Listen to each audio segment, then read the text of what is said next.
Furthermore, when I came to Troas to preach Christ's gospel, and a door was opened to me by the Lord, I had no rest in my spirit because I did not find Titus my brother.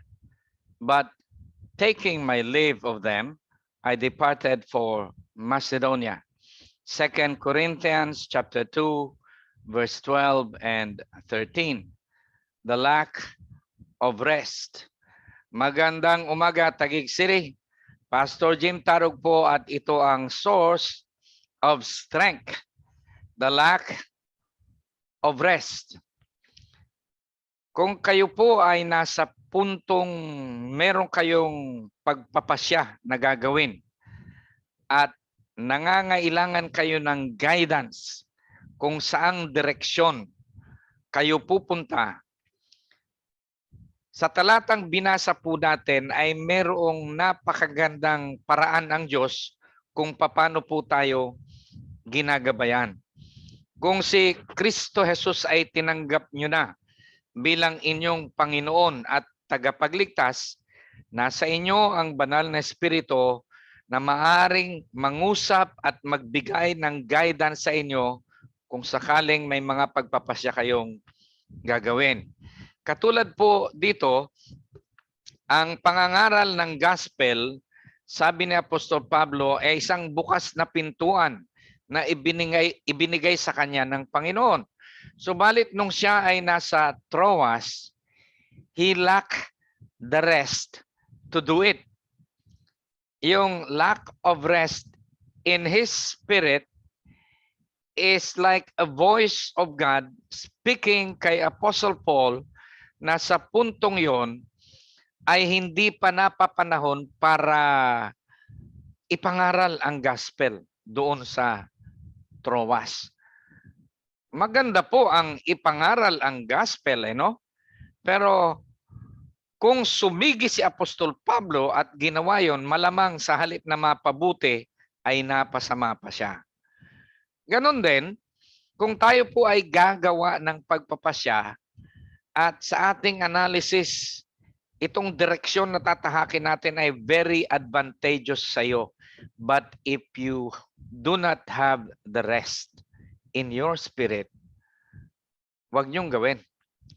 Baka malugi lang kayo, masayang yung panahon at resources na gagamitin nyo sa pagpapasyang yon. A similar experience was recorded by the Apostle Luke. Si Luke, nag-record din sa Acts chapter 16, verse 6 to 7, kay Apostle Paul din ito. And let me read.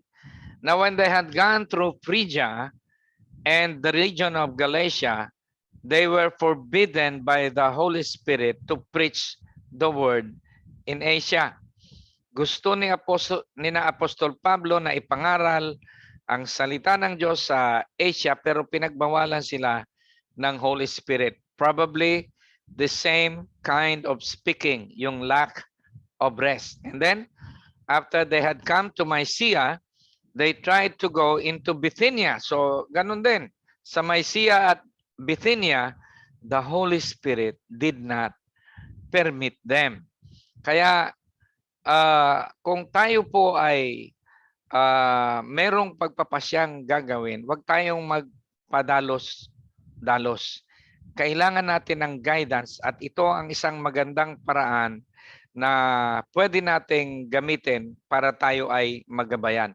Meron ba akong kapayapaan sa aking puso para gawin ang pagpapasyang ito? Kung wala, ay wag nating gawin. Isang magandang policy po sa aking sarili na aking ina-adapt ay ito. When in doubt, don't. Tayo po ay manalangin. Maraming salamat po, Panginoon, na hindi ka nagkukulang sa amin upang kami ay gabayan. Lamang ay kailangan kami ay maging sensitibo sa banal na espiritu, sa tinig ng banal na espiritu. Maraming paraan na ikaw ay maring mangusap sa amin At ito ang isang napakagandang pamamaraan na ipinagkaloob mo sa amin. If we have the peace of God in our hearts, then we can go and make that decision. So balit kung wala ay hindi, Panginoon. So I pray, Father, sa amin po dito sa Taguig City, lalo na sa aming mga leader, kay Mayor Lino, kay Vice Mayor Ading Cruz, sa aming mga konsehal, sa aming mga kapulisan, mga otoridad na inilagay mo sa taas namin, we pray that you will guide them. Likewise, Lord, na magkaroon sila ng ganitong ability, sensitivity to the Holy Spirit. For then, sigurado ang tagumpay at ang pagsulong towards progress ng aming syudad ay makakamtan. Pagpalain mo po ang aming mayor, ang aming mga leader, ang buong Taguig City. Si Congressman Alan Peter Cayetano, kasama ni Congresswoman Lani, at si Senator Pia.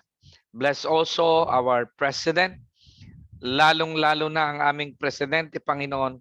Grant it na siya rin ay maging sensitive to the Holy Spirit, to listen to the voice, so that at all time, when making decisions that will affect our country, ay accurate at beneficial yung pagpapasya na kanyang gagawin. Salamat po, Ama, sa iyo lang ang kapurihan at kalwalhatian sa pangalan ni Jesus. Amen. Taguig City, tayo po ay pinagpala ng Diyos. Amen.